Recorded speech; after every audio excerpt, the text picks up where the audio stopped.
My name's Jared, and I've been fishing the Texas coast near Rockport since I was big enough to hold a rod. I ain't the type of guy who scares easy. Been wade fishing for redfish in murky water most of my life. Gators, stingrays, sharks. I seen 'em all. But last summer, something happened to me out there in the bay that I ain't been able to shake. And it weren't no gator or shark either. This was worse. Now, when I say I've fished these waters my whole life, I mean it. I know the tides better than most know their own driveway. Got myself a good setup too, 21-foot center console bay boat, fully rigged with everything I need for a day out. It's my pride and joy. I don't fish them touristy spots either. Nah, I go out to the shallows where folks don't much venture. That's where you land the big ones. It was one of them hot as hell August days, the kind where the heat rises off the water like it's boiling. I got up early, launched the boat round dawn, and set off for a place out past Copano Bay. Little spot I'd fished since I was knee-high, but I hadn't been out there in a while. Water so clear you can see redfish schools moving like shadows beneath the surface. Perfect place to wade fish, which is exactly what I planned to do. I anchored in about 2 feet of water, grabbed my gear, and slid into the bay. Water was cool, refreshing, felt good on a day like that.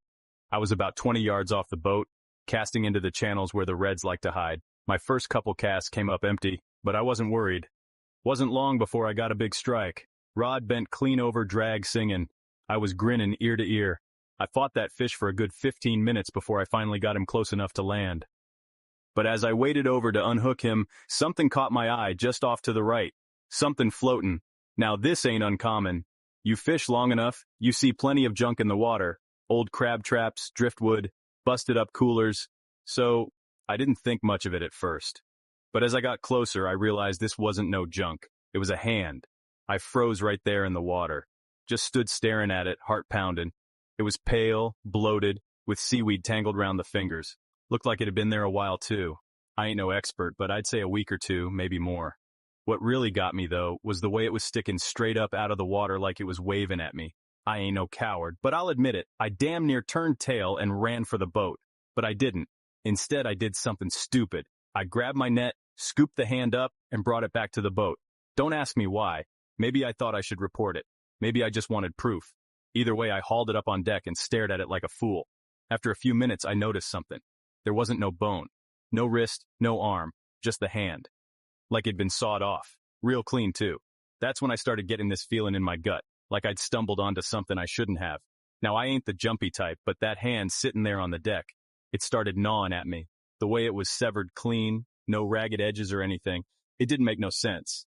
And the longer I stared at it, the more that knot in my stomach grew. I figured I better head back, so I packed up quick, stowed my gear, and fired up the outboard. The whole ride back to the marina, I couldn't shake the feeling that I was being watched. Kept checking over my shoulder, looking for something, though I didn't know what. Maybe I was just spooked, but the hair on the back of my neck stayed standing straight up the whole way. When I got back to the dock, I found old Rick working on his boat. Rick's been fishing these waters longer than I've been alive. He's a no-nonsense kind of guy, don't scare easy either. So I thought if anyone'd know what to do, it'd be him. "Hey, Rick," I hollered as I tied up. He looked up from his engine, grease on his hands, and gave me a nod. "What's up, Jared? Catch anything worth keeping?" I hesitated, then told him what I found. Didn't say nothing at first, just stared at me like I was pulling his leg. But then I grabbed the net and showed him. He went pale. Real pale. "Jared, you best put that back where you found it," he said, his voice real low, almost like he was scared to say it too loud. "What? You kiddin'? We gotta report this, right? Someone's missing a hand out there." But Rick wasn't having it. He just shook his head, eyes wide. "I ain't joking, boy. You don't want no part of that. Trust me." Then he turned back to his boat, started fiddling with the engine like he was done talking. Now, Rick's not one to spook easy, so the way he was acting got under my skin. But I wasn't about to just throw that hand back in the water like nothing happened. I figured I'd take it to the sheriff's office, let them handle it. So I wrapped it up in an old towel, stuffed it in a cooler, and drove down to the station. The whole ride there, I couldn't shake the feeling that something wasn't right. I know it sounds crazy, but I kept glancing in the rear view, half expecting someone or something to be following me. And by the time I pulled up to the sheriff's office, I was sweating like I'd run a marathon. I walked in, cooler in hand, and told the deputy at the desk what I found. He gave me a look like he thought I was messing with him, but when I opened the cooler, his face went slack. Jesus, he muttered before calling for the sheriff. Sheriff Thomas was an old-timer, tough as nails and about as friendly as a rattlesnake. He took one look at the hand and told me to wait while they sent it off to the lab for testing. Said they'd be in touch if they needed anything else from me. I left feeling unsettled, but figured that'd be the end of it. Just some freak thing, right? Maybe some poor bastard had an accident out there, got caught up in something. It happens. But that night I couldn't sleep. I kept replaying the day over and over in my head, the hand Rick's reaction, the way I felt like I was being watched. Around midnight I finally dozed off, but it didn't last long. Sometime later, I woke up to a noise outside. I lay there for a second, listening. Sounded like someone moving around near the boat, which was tied up to the dock behind my house. Now, I live out on the water, far enough from town that nobody just drops by. So, hearing anything in the dead of night out there? That ain't normal. I grabbed my flashlight and slid out of bed, moving real quiet. As I peeked out the window, I could see the silhouette of someone standing on the dock, real still. Too still. Just staring at my boat. "Hey," I hollered, throwing open the door. The figure didn't move, just stood there. I marched down to the dock, heart pounding, and shined the light toward him. But as soon as the beam hit, they took off, running down the dock and disappearing into the shadows like they were never there. I ran after him, but they were too quick. I couldn't catch a glimpse of their face, just the outline of a man.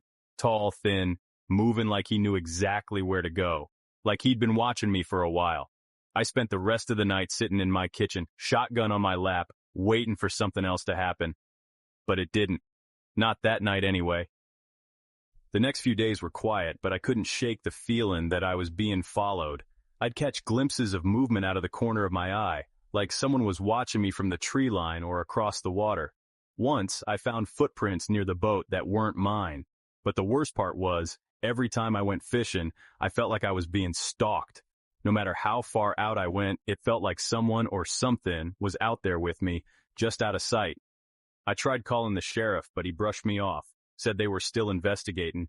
Didn't seem too concerned about the fact that I was feeling like prey in my own damn backyard. Then one night things got real bad. I was sitting out on the porch having a beer, trying to unwind. The sun had just set, leaving the sky a deep orange glow over the water. That's when I heard it. A soft splash, like someone wading through the shallows near my dock.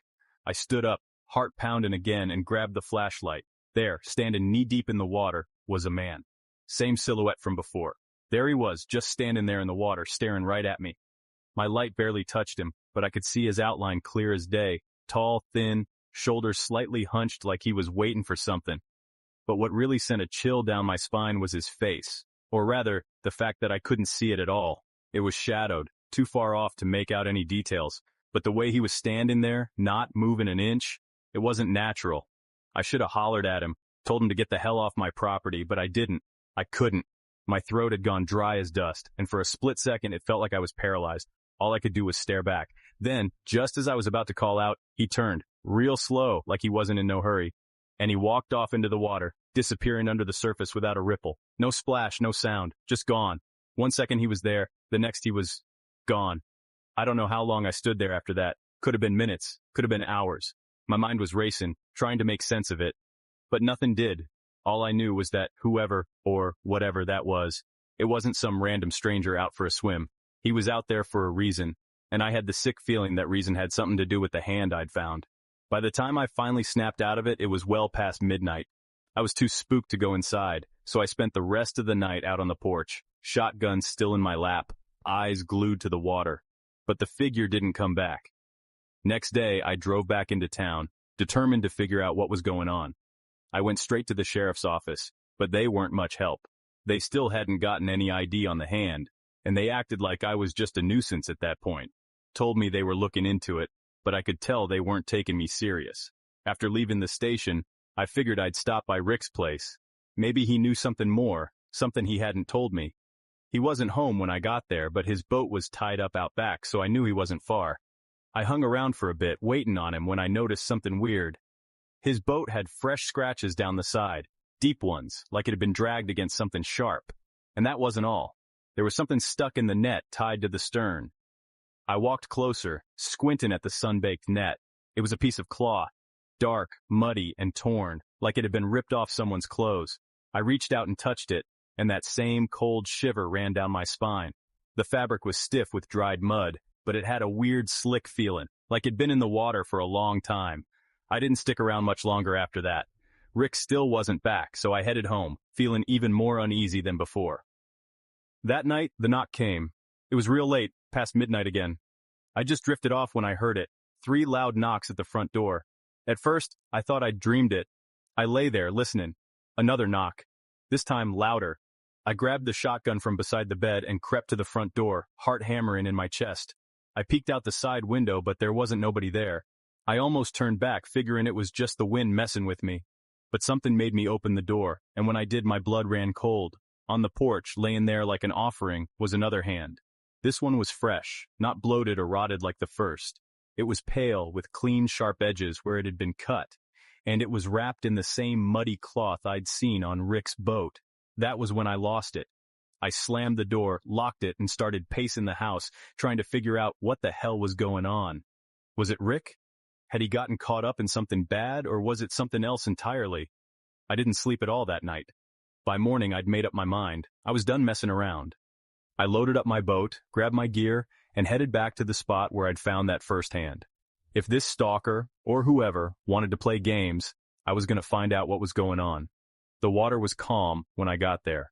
Almost too calm. Eerie-like. I waded back out into the shallows, heart racing, keeping my eyes peeled for anything unusual. But there wasn't nothing. No strange figures, no sounds, just the quiet lapping of the bay against my legs. For a while, I thought maybe I was imagining things, that it was all just some wild coincidence. But then, I felt it. Something bump against my leg. I looked down, half expecting it to be a fish or maybe some driftwood. But what I saw nearly made me lose my grip on the rod. It was a face. A bloated, waterlogged face, floating just beneath the surface. Pale, lifeless eyes staring up at me from the murky water. I stumbled back, splashing in a panic, my heart pounding so hard I thought it'd explode. The face sank slowly back into the water, disappearing into the shadows below. I backed up to the boat fast as I could without turning my back to the water. I didn't know what I'd just seen, but I knew one thing for sure. I wasn't alone out there. Something or someone had been watching me this whole time, and they were getting closer. I don't remember much about getting back to shore. It's all a blur now. I must have hauled ass in that boat like I never have before. But when I got home, my blood turned cold. There was a note on my door. Just a scrap of paper, but the words written on it chilled me to the bone. It read, "You should have left it alone.